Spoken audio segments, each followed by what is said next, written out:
Degenerates. New Vegas, meanwhile, started you off with the Gecko Hunt. Sunny Smiles immediately tutorializes shooting, iron sight aiming, crouching in order to shoot better, sneaking to get close to things that you want to shoot. The skill checks don't come into the game until quite a bit down the line.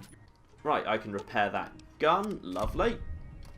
And, oh, the chemistry set, which I can use. And, yeah, as a very strange situation, I don't think I've ever done this before. I'm going to create some drugs, not stim packs, because drugs are going to have to be part of this. Run. It's going to be pretty necessary.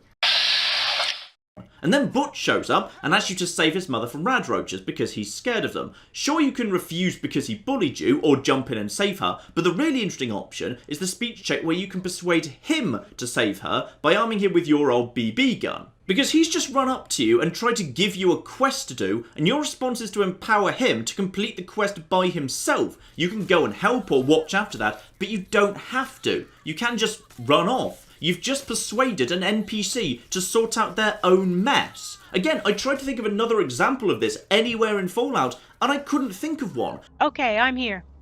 But I'm still not sure that this isn't the right part, or that it's not a trap somehow. You know, I'm much too valuable to waste. Maybe I should just let someone else do this. Later. Much later. It needs to be done now, and you're the only person that can do it. Come on, all Gecko depends on you.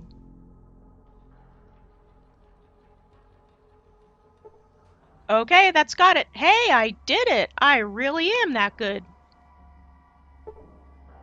So, the operation is now to destroy the guns with some thermite, which, with speed of 70, you can make him do himself. He'll be killed if you do that, but I don't want to do that. Give me the thermite, I will destroy the weapons myself.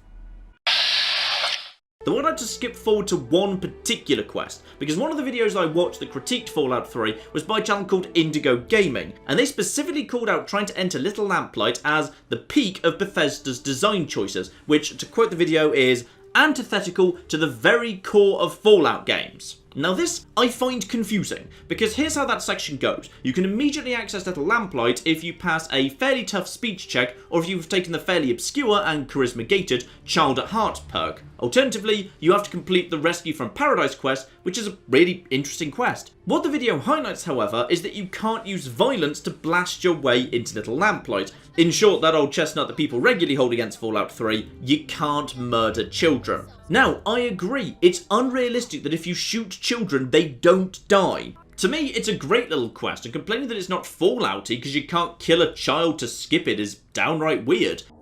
Bethesda had been moving toward tighter and more linear stories that continually pulled you toward your next objective.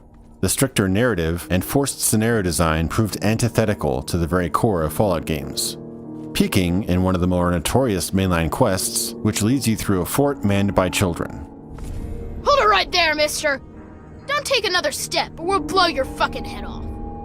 The only options were to convince them through having a high speech skill, having a particular perk, or performing the quests they demand you to do. You are mystically stripped of any intimidation or combat capabilities while in Little Lamplight, breaking immersion and disappointing fans of the original games, where one could threaten, kill, or attack anything in the wasteland without limitation, but not without consequence. I can't stress enough how scenarios like this and others, where the developers take your agency away from you and tell you what you need to accomplish, sometimes outright barring other areas off with invisible walls or insurmountable odds. It just acts as a rap on the knuckles of players, rather than giving them challenging opportunities. Though being slightly more open than previous iterations of the Brotherhood, they still treat outsiders with suspicion and disdain. Is this the idiot who blew our ambush? The super mutants have overrun our brothers at the Galaxy News radio building, and we're headed there to back them up. You can tag along if you want, but keep your head down and try not to do anything stupid. And thanks for the assist. I didn't actually want to fight those guys. They are kind of bullet spongy. Watch yourself out there. And obviously these guys are the guys I'll now be hanging out and friends with. Crucially, of this Brotherhood of Steel member who, well, he is normally lying on the fountain, but the explosions knocked him to the ground there is a fat man here, which obviously, and a ton of little mini nukes as well.